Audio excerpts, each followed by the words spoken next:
Good morning from my garage. I couldn't go fishing last weekend. There was a line of thunderstorms running through the southwest, so obviously a no-no for carbon rods waving about in the air. This weekend is not really windy, but windy enough to spoil it. We've had a system out in the Atlantic. It's been pushing southwesterlies since the middle of the week, around 15 to 20 knots, so it's going to be horrible out there. It's died down a little bit today. Tomorrow is Sunday. I'm definitely going fishing on the early morning tide. I will probably be confined to the river, but I'm not going out again. Just to go out on the water, it will be absolutely fine. So I'll take you with me, and we will see what we can find tomorrow. In the meantime, I've been asked to put a little bit more content and a little bit more detail about rods and reels, tackle, and how I use them. So I thought I'd show you that in a separate video. Then if you're interested, carry on watching. If that doesn't float your boat, you can skip this one and have a look at tomorrow's fishing, hopefully. So, rods. I generally carry 3 rods with me. That's not to fish. I'll sometimes fish with 2, perhaps just chuck some feathers out and let them do their own thing and fish with 1 rod. Very rarely, if ever, I fish with 3, but they do different things. What it does allow me to do is save a little bit of time. I'm on a tidal mooring. If I go out for 2 tides, there's plenty of time. On a single tide, I've got about 5 hours. I've got transit time in that time, so fishing time is limited. So if I have the rods set up, rigged up for different aspects of fishing, then it's much quicker and they're ready to go. So the rods that I have a lightweight spinning rod. This is an Abu Ike, which is a 7 to 24 gram spinning rod, and it's got a Penn Clash 2 3000. All my rods have braid, all my reels have braid, 30-pound spider wire. The diameter is so narrow on braid these days, it's not worth going lighter than that and wondering what you're going to do. So this one I'll use obviously for anything to do with casting. It's lovely and light, whippy, responsive. It will pull in heavier fish if needed. So if I'm casting lures, it's this rod all the time. It's great fun for feathers, either little sabikis or mackerel feathers, and then I'll also fish lures sometimes as well in the shallower water, where obviously it's nice and light and it's great fun. The next rod I've got is an Ugly Stick GS2. This is a 12 to 20 pound class, which again makes it nice and whippy, nice and light, very responsive. And on that I have a Penn Fathom 15 lever drag. These reels are brilliant. The lever drag I much prefer over the star drag. It gives you a lot more control when you're place fishing, for example. You can just have it completely off, nudge it up just a little bit, nudge it up a little bit further, right to the full striking lever position. These are also 2-speed, so the little button on the end there, I normally have it out, which is the high-speed retrieve. Pop it in, and then it cuts the retrieve down, gives you more cranking power. I wouldn't say that I necessarily need cranking power for the type of fishing I do, but it makes it much more sensitive on the rod. And if there is a fish that's going to dive, a pollock, a ling, a cod nodding its head, something like that, it's much easier for it to pull against that level of retrieve, rather than just twist it, rather than the faster level of retrieve. So that's that one. I'll use this for general fishing, lure fishing. I love it for place fishing. I find the fixed spool reels a little bit clumsy. Obviously if you're place fishing, tend to fish with the drag completely off. the leaden line behind the boat or fairway. Once you feel the first nods, it's then easy just to let your thumb off, let it run for 10 seconds, something like that. Put it back on, see if it's still there, see if you're in contact with the fish, and then a little bit of drag on, and you're into fighting your fish. And the last rod is a Penn TRQ, 12 to 20 pound, same as the other one, nice and responsive, nice and light. 12 to 20 pound braid rod. This has got almost an identical reel on it. This is just the 30 version rather than the 15, so a little bit bigger, but otherwise the features are exactly the same. To be honest, I don't really differentiate between the two Multiplier rods and reels that much. This is a little bit bigger. I'd probably put it on if I was in deeper water, 60-70 meters, something like that. But the 15 is also equally capable of handling those sort of depths. So on to the tackle. Remember, this isn't a how-to video. It's not going to suit all people in all areas, and some people will say the way I do it is wrong. So not a how-to video, it's just what I carry and how I do it. So carp fishing, not my thing. Sitting by the side of a muddy puddle to catch something and photograph a fish that's got a name, yeah, not my bag at all. But you've got to give a nod to them for some of their equipment. The boxes and tackle storage is really good. So I use, let's get this right, if I can. There we are. So it's a carp bag, and in the top I have radio, a knife, a cloth, tackle boxes, which I'll go through in a minute,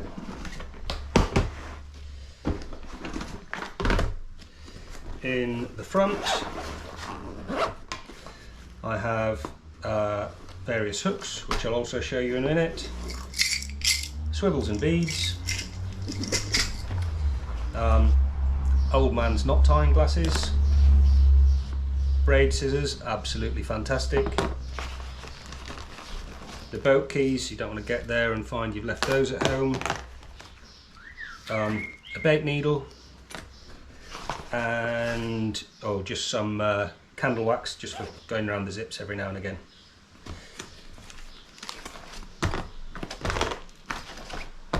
That's the front. In the side pockets then I have, in this one I always use fluorocarbon for my terminal tackle, so I've got 2 spools tucked in there, some little holes in the side, I don't know if you can see that very clearly. 15 pound fluoro, 25 pound fluoro. I never fish heavier than that unless it's as part of a rig body. So they're easy to dispense, cut off, and just use as and when you need them. And then the other side pocket is just spares, spare booms, spare lures, etc. And that's it. So for the individual boxes, let's have a look at those.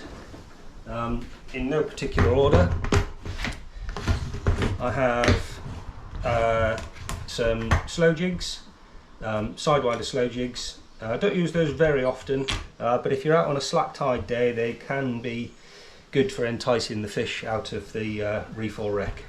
And heavier gear, I tend to use fladden for the cheaper, more disposable stuff, mackerel feathers and the like, and Cox and Roll for the, I find they're really good quality make for hooks, swivels. I don't use very many pre-tied rigs, but I do use these in size 6 and size 8. They're Huss and eel rigs, but I use them over reefs and wrecks if you want to put on a bigger bait, if you fancy there are some bigger fish around. So virtually the same rig in a 6/0 and an 8/0, and just a selection of Tobies. Never been successful with these, but there are quite a lot of octopus around at the moment, so I will give them a go as the summer comes on for squid, octopus, cuttlefish and the like. That's box 1. This one's easy, just some mackerel feathers. I prefer the tinsel type, another squid lure there, and some sabikis.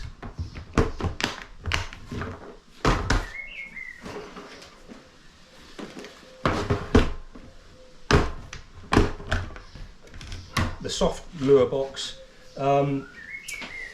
It's a funny one with lures.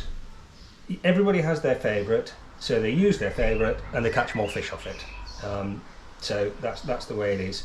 I think personally, if you've got a decent quality lure from a reputable brand that's going to move and have some form of realism, if you're presenting it near a fish that's feeding, it'll catch. I cut mine down a bit really. This is my favourite one. I'll show you the 5-inch. Little Jerry Mackerel imitations. This is the 5-inch. I prefer the 4-inch one actually. This sort of size, just put it in my hand so you can see it. That one I've had much more success with, but I'll go back to my original point. It's because I use it a lot.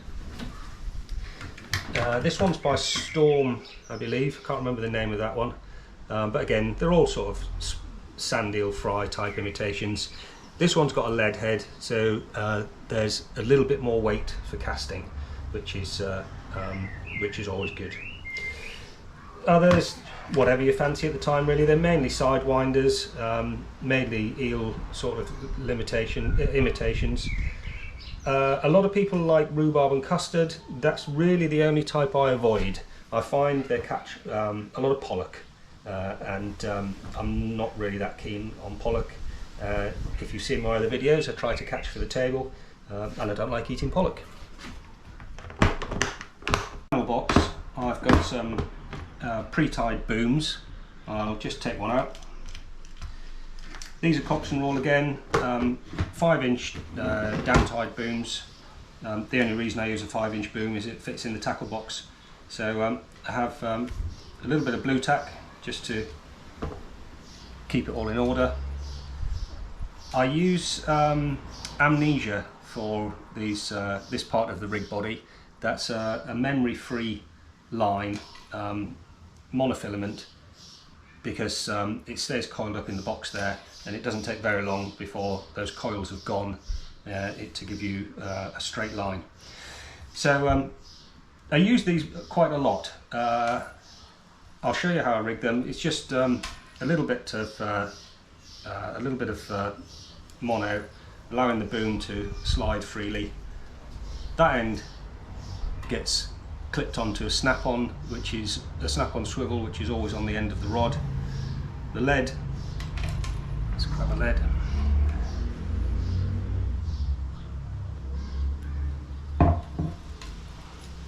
The lead goes on the boom, and then whatever you're going to fish with goes on that end.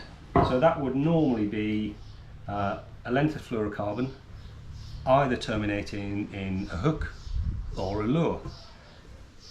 Or indeed, you could tie on one of the heavier traces, the 6/0 or the 8/0 hooks there ready to go. Snip that swivel off and then tie it straight onto there. So if I'm lure fishing, I tend to use a longer length of line, 6-7 feet. If I'm place fishing, it's shorter, 2 to 3 feet, something like that. And if I'm fishing over a wreck, I still like to use these. The reason being is that you are always in direct contact with the bait, so it doesn't matter about the lead. You've always got from your rod to the bait, and hopefully the fish, you've got direct contact.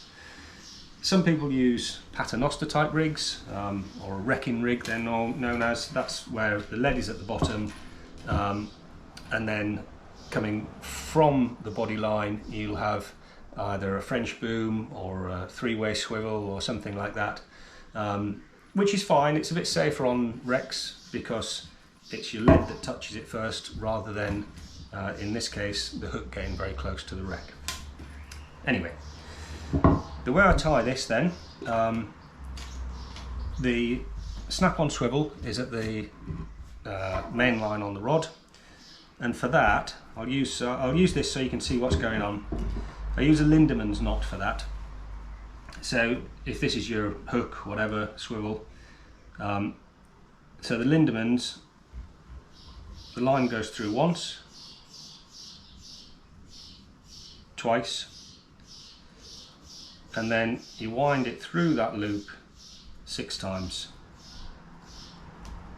I'll just do 3 here so you can see. Pull that tight, and the reason it's such a good knot is that it's very, very strong. I don't know if you can see that, because you've gone through twice, you've got 2 turns of the line which support the hook rather than just one. There's no tight areas or bends or anything like that, or really tight kinks in the line, so it is an extremely strong knot. So that's what I tie the snap-on swivel with to the braid. We then come to tying a rig such as this. To tie the swivel on at the end and to tie hooks on, things like that, I use a Palomar knot. This couldn't be easier, and again it is a really, really strong knot. So take a length of line, double it over. That loop goes through the eye, and then it is simply an overhand knot, and then the loop from the overhand knot goes over the swivel or the hook and then pulls tight. You've got a very neat knot. It doesn't take up much line, and again you've got the double piece of line on the hook eye, not a single.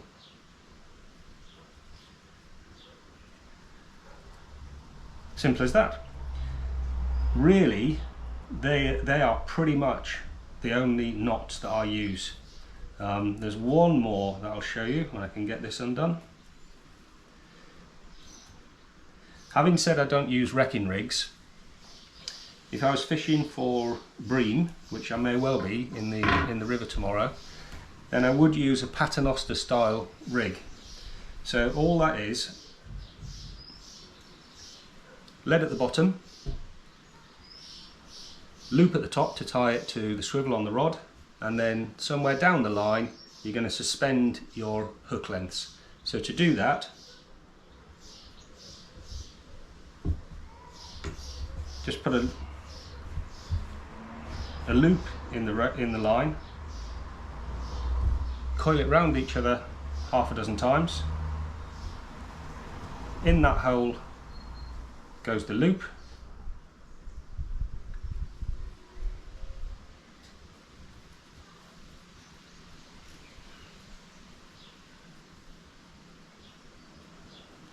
does work better with line, and then you end up with a blood loop, as it's called, that just stands proud. It sticks out a little bit. This rope's very soft, with slightly stiffer fluorocarbon. It holds it out away from the main line, and that is pretty much it. I'll sometimes use a tucked half blood knot, and everybody who goes fishing should know how to tie one of those. So that is principally it for getting that that running ledger tied. So on to hooks. I try and keep it as simple as possible. I've experimented with various hooks over the years.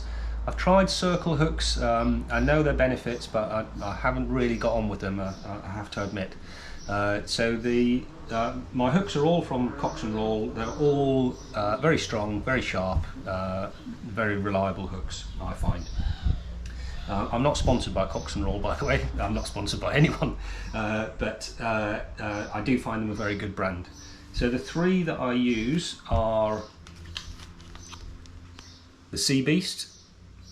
This is just a good general hook.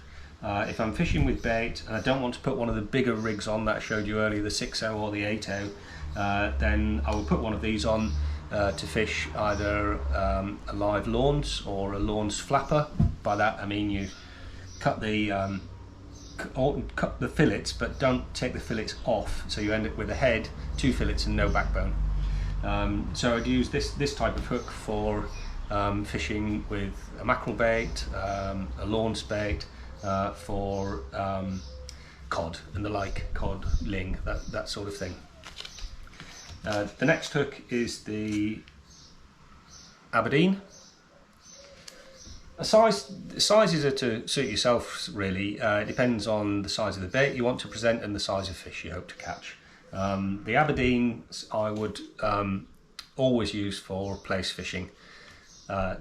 Nice and fine, but still really strong. You can get a nice rag bait on there tipped with something, yeah, a very good and very popular hook. And the final one is Cocks and Roll Chinoos. This is a much smaller hook, as in the overall dimensions. The Aberdeen has got a very long shank, the Chinoo very small by comparison, and I don't know if you can see it, but there's a couple of features of the Chinoo. The eye is bent backwards, and the hook is offset against the shaft. So it's a brilliant hook for presenting small baits on a paternoster type rig for bream particularly. You'd also use it for wrasse fishing, general bottom fishing, but the estuary or eye fish holds a reasonable stock of gilthead bream. And if I was going after gilthead bream, Chinoo every time. Just these little ones, what are these, 2Os, again extremely strong. Fish like wrasse and bream, very strong chompers. You don't want a weak hook with that sort of fish. You want something that's going to stand up to it, and Cocks and Roll Chinoos definitely do. So the $1 million question, how do you fish these rigs? Well, I've been fishing since I was a nipper, and I don't consider myself to be an expert fisherman by any means. So, but what I do is I fish in the way that I enjoy. It's not necessarily the most productive way of fishing. It's not going to catch the biggest or the most fish. But if you enjoy your day afloat, then that's what fishing is all about, in my opinion. It's a bit like, if I can draw a comparison, I don't do it anymore, I don't have the time, but I used to enjoy a bit of fly fishing. Fly fishing is an art. Casting is an art. Matching the hatch, trying to pick your fly to match what's on the water, is an art.